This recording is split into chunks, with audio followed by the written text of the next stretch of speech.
स्थानी हूँ। जोरदार तालियां डॉक्टर कुमार मनोज जी।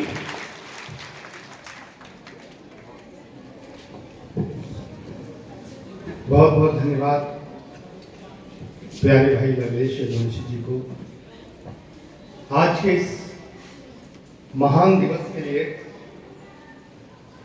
आप सब लोग इस प्रांगण में उपस्थित हुए हैं। जितने भी अभिभावक यहाँ उपस्थित हैं, मैं तहे दिल से उन्हें प्रणाम करना चाहता हूँ, अभिवादन करना चाहता हूँ। जो हमारी माताएं बहनें यहाँ उपस्थित हैं, मैं उन्हें प्रणाम करना चाहता हूँ, उनका भी सादर अभिनंदन करना चाहता हूँ।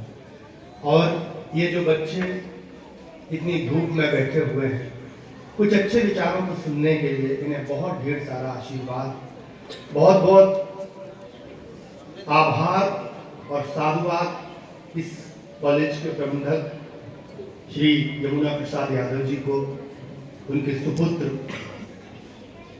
एक ऐसी जगह पर जहां पर इस तरह के विद्यालय की कल्पना करना मुश्किल था, इन्होंने इतना बड़ा शिक्षा का मंदिर तैयार कर दिया है कि आज जब इन बच्चों को मैं सुन रहा था, इस 20-25 मिनट की प्रस्तुतियों में एक अच्छा सिंगर उन्हीं बच्चों में से था, एक अच्छी वक्ता, एक अच्छी बोलने वाली बच्ची उन्हीं में से निकल कर आई, और तमाम सारे रंग मैंने देख लिए कि इस एक प्रांगण में बच्चे का सर्वांगीण विकास किस तरह से किया जाता है।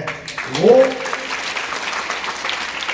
देखकर मुझे बहुत अच्छा लगा, और इसके लिए पूरा जो शिक्षक समाज है इस विद्यालय का, उसको बहुत बहुत बधाई और सारे लोगों को बहुत बहुत अभिनंदन चाहिए।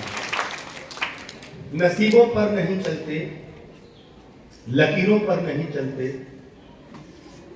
नसीबों पर नहीं चलते, लकीरों पर नहीं चलते। जो सचमुच में बड़े हों वो लकीरों पर नहीं चलते। चलेंगे हिंदुओं पर भी, चलेंगे मुस्लिमों पर भी, जो मजहब के शिकंजे हैं कबीरों पर नहीं चलते। बाबा साहब अम्बेडकर के बारे में बहुत कुछ सुना, बहुत कुछ जाना, और 134 साल की उनके जीवन की यात्रा का लगभग हर दिन लोग याद करना चाहते हैं। उनके जीवन का हर एक दिन जानना चाहते हैं कि एक एक दिन बाबा साहब के जीवन में क्या क्या घटित हुआ।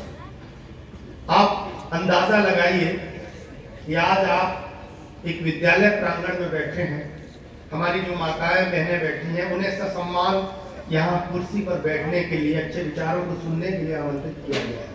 आप लोगों को बुलाकर बैठाकर सम्मान से बैठाया गया है। ऐसे में एक वो जमाना था जब अच्छी बातें सुनने वाले लोग प्रांगण से बाहर खड़े कर दिए जाते थे, ज्ञान चाहने वाले बच्चे स्कूल के बाहर बैठा दिए जाते थे। तो किस तरह से समाज का बदलना मुमकिन था उसका। लेकिन ऐसी परिस्थितियों में भी जिसके अंदर जुनून होता है, जिसके अंदर जज्बा होता है, वो कुछ न कुछ कर डालता है। 562 रियासतें थी उस वक्त, जिस वक्त बाबा साहब अपने जीवन की यात्रा को तय कर रहे थे। 562 रजवाड़े थे, 562 राजा थे, और उन राजाओं के लड़के होंगे, उनके राजकुमार होंगे। लेकिन किसी राजा पर या किसी लड़के के लिए कोई इतिहास नहीं लिखा गया।